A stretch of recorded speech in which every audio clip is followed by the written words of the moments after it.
Magandang hapon mga busing, mga karis. Ayan. So, sino bang nakakilala sa inyo sa ganitong klase mga pera? Ito po'y ilan lang sa aking mga koleksyon. Hindi ko po alam kung saan galing po ito, mga guys. So, kaya na pong bahala. Mag-comment po kayo kung kilala nyo po ang ganitong klaseng paper bill na ito'y pera. Ayan. So, maliit lang po siya. Compare sa ating mga pera na kagaya po nitong ating pera na 5 piso, ito naman ay napakaliit. Ayan, maliit ito yun, ang ating pera malapad. Pero ito napakaliit guys, maliit lang po siya. So comment lang po dyan kung anong klaseng pera ito, kung saan po ito galing. Hindi natin mababasa kasi ang sulat ay kakaiba. Ayan po. So ang ating next na ipapakilala ay ito naman. So, 2RM. Ano ba yung RM? Ayan. Ayan. Comment lang po kung saan po ito galing guys. Sa mga nakakilala po dyan. So, ito ay Bank Negara, Malaysia. Sa Malaysia po ito. From Malaysia. So, yan natin. May nakasulat dito. Nakalagay 2 ringgit. Ringgit. Ano, sintabo ito? O piso? O 2 ringgit. Parang Tagalog lang Bisaya, 2 ringgit. So ito po guys from Malaysia pala ito. So next po natin ipapakita ay ano sa bang galing ito, mukhang Saudi po yata ito. So yan po guys, comment lang po sa mga nakakilala sa ganito. Ito po isa sa ating mga koleksyon. So ating pong basahin, may nakasulat po dito. So Saudi Arabia. Saudi Arabian. Saudi pala ito, no? Monetary Agency. 1 real. So ito pala yung pera ng Saudi Arabian. 1 real. So ito pala yung 1 real. Magkano ba guys ang nabibili ng 1 real? Magkano kaya, no? So maliit lang din po siya. Ayan, halos kasing laki ng Malaysian paper bill. Money paper bill, ano? Ayan. So guys, tandaan nyo po guys, sa mga hindi pa nakakita ng pera ng Saudi, ayan po, 1 real, ayan po, magkano kaya ang halaga po niyan. So ito naman ang ating kasunod,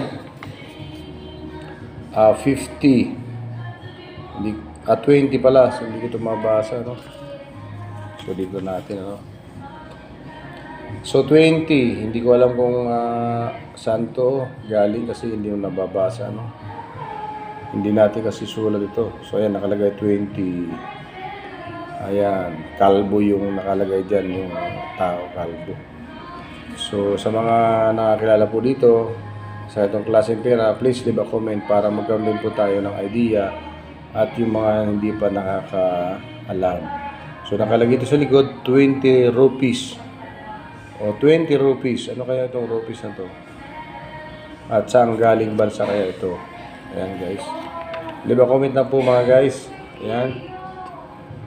So ito naman po ay isang uri din ng pera. Luma na talaga ito. Ayan. So hindi natin maintindihan ang mga nakasulat dito. Ayan. Kaya na pong bahala guys. I-comment nyo lang po kung kilala nyo ang itong klaseng pera. At of course, ang ating isa pang pera. Ito cute naman to pero napakaliit.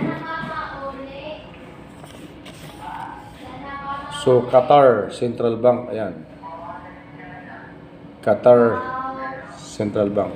O 1 real din. So, ito po yung pera ng Qatar pala. 1 real. Ayan. So, ito naman, medyo malaki-laki po yata ito, 2,000. Bank of Indonesia. Okay. Ito po pala yung pera ng Indonesia. So, malaki-laki ito, 2,000. 2,000 rupiah. Ito mo, parang Tagalog lang ito. 2,000, parang Bisaya. 2,000 daw na rupiah. Ayan, 2,000 rupiah. So, ito po pala ay pera ng ano ba ito? Indonesia. Ayan. 2,000 rupiah. Ayan, 2,000 rupiah. So, ito yung pera ng Indonesia. So meron na tayong idea. So ito naman, saan pa ito galing? Qatar din. So yan. So thank you for watching guys. Hope meron kayong natutunan sa ating sinasagawang pagsasaliksik sa mga pera, kung saan galing. Ano po. So maraming salamat po sa inyong pag-tune in at comment na lang po guys. Kasi meron tayong ipinakita na hindi natin kilala ang pera kung saan galing kasi hindi natin nababasa.